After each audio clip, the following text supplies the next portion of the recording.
Alright everyone, we start off today talking about the Wildwood rally held the other day in New Jersey. That was a Trump rally. That was a big win. Link in the description. There's a Twitter there's a post there with regards to the crowd size. That may be a little bit in play, but it was an enormous rally, and anyone trying to denigrate from that obviously didn't watch anything from it. It was a huge win.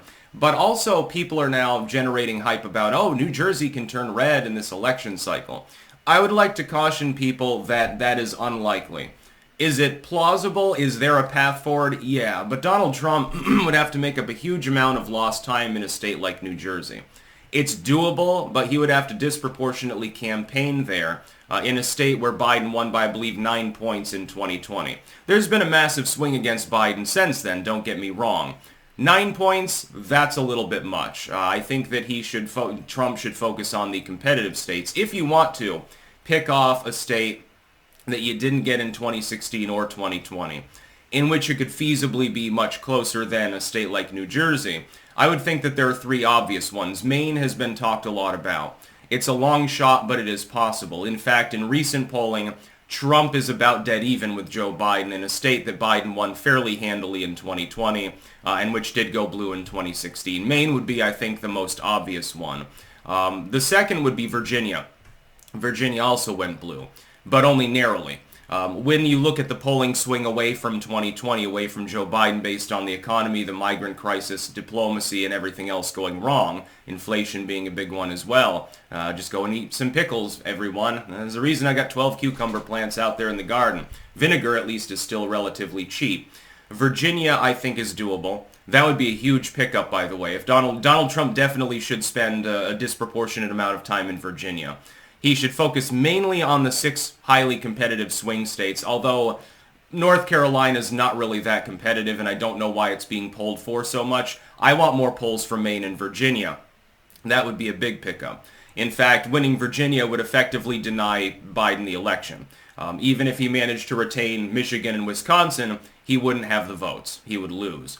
Another one is New Hampshire. I think that New Hampshire is more of a long shot than Maine or Virginia.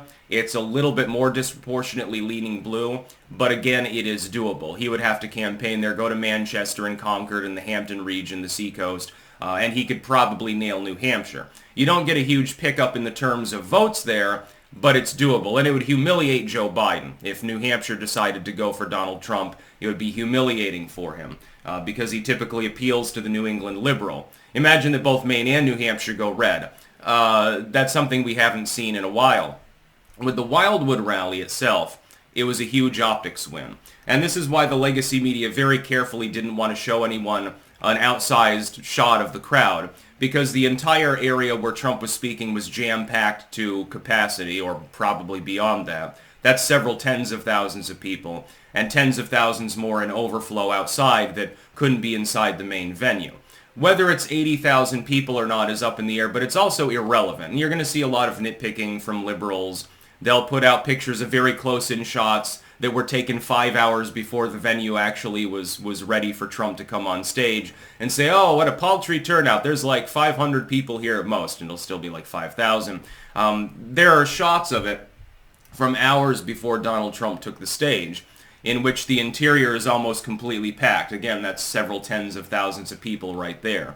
Overflow is already going strong. There are pictures of the lines of people slowly filtering into the area. It was well over capacity. It was a huge rally. It was a huge success, especially in a state that generally leans fairly blue. Again, New Jersey is not Republican territory. The last time you had a Republican leading the state with Chris Christie, it's just a rhino, a neocon with Trump derangement syndrome, who ended up humiliating himself. I think, if anything, the fact that Trump repeatedly gets into it with Christie gives him a little bit of an edge in a state like New Jersey.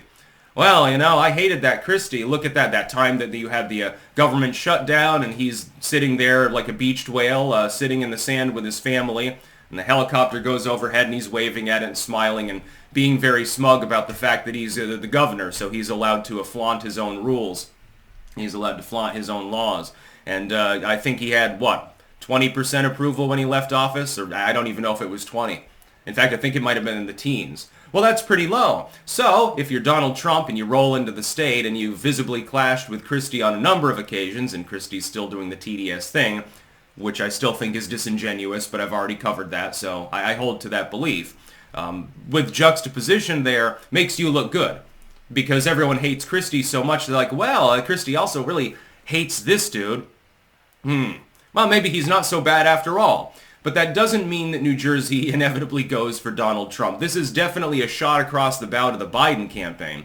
Can you imagine Joe Biden's crowd size if he goes to New Jersey? How many people would show up? A couple thousand, maybe. He would fail to pack a high school gymnasium half the time. He's had that problem. Trump is more sparing right now with the rallies. He's been doing fewer of them, and I think I know the reason why. If he goes along with his court schedule and he can't work 7 days a week, 365, it's impossible for anyone, especially someone in their mid-70s. I think that Trump is throttling back the number of rallies to get quality over quantity.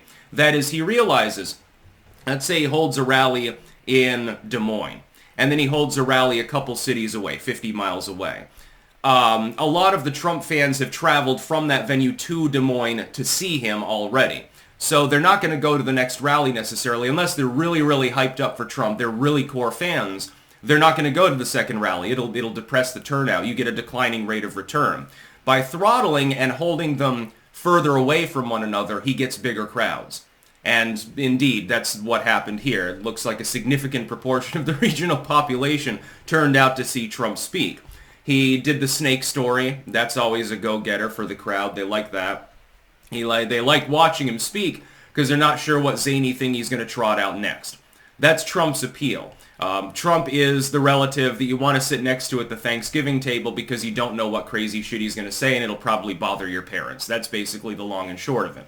But I think that Maine would be the big one, the most obvious, leans blue but is feasible and doable state. Again, it's not even a 50% likelihood, depending on how much he campaigns there. He's not going to get a warm reception if he goes to Portland, Maine, or something, or Portland, Oregon, for that matter. But he can campaign in some of the smaller towns there, do a couple of rallies. He can probably get to within 50-50 there. Virginia's a little bit harder, but he can do it. Again, some of the smaller cities on the edge of the metropolitan regions would be Trump territory potentially. He just needs to whip up the crowd. Another thing that he needs to do is start encouraging his fans to do early voting and to do ballot harvesting and knocking on doors and things. We've seen a lot in terms of the broad platform that he's working with, the planks of his platform. We're seeing that fleshed out, certainly much more than with Joe Biden, and that's good. That's a good thing. But we're seeing relatively little in the way of the top-down Republican Party apparatus attempting to encourage people, just regular people, to get more civically involved. The Democrats right now are already on a harvesting spree. They're already doing a million things at the same time. They're going to make up part of the polling gap as a result of this if the Republicans don't pull a Scott Presler. That's also true. They need to follow his lead. I'm glad that Scott Presler has an unofficial sort of advisory capacity with the RNC now, although they really should get him in on something even more beefy than that. It seems like that was his idea. Like he said, I'm doing my own work, and if you need to call me, here's my number. That's good on him. Imagine how many, well, God, by this point, him and the people that he drafts for his projects, God's got to be hundreds of thousands of voters all across the country. I would take Presler and I would put him square in Maine and New Hampshire and have him single-mindedly plow away up there, have DeSantis running cover in Florida, and send Tulsi Gabbard to as many places as possible at this point. Keep Carrie Lake down in Arizona, where she's also running. You've got a star-studded team. You've got the ability. You've got enough figures there with name recognition to encourage the people that like them especially, even if they're not super Trump fans. Maybe they're a super Tulsi fan. Maybe they're a super Lake fan. Maybe they're a super DeSantis fan. Get them to talk about ballot harvesting, knocking on doors, and things like that. If only 1% of the people attending one of those rallies even does that, you're talking about thousands or tens of thousands of votes. It has a multiplier effect. And some of those people go further and get other people involved as well.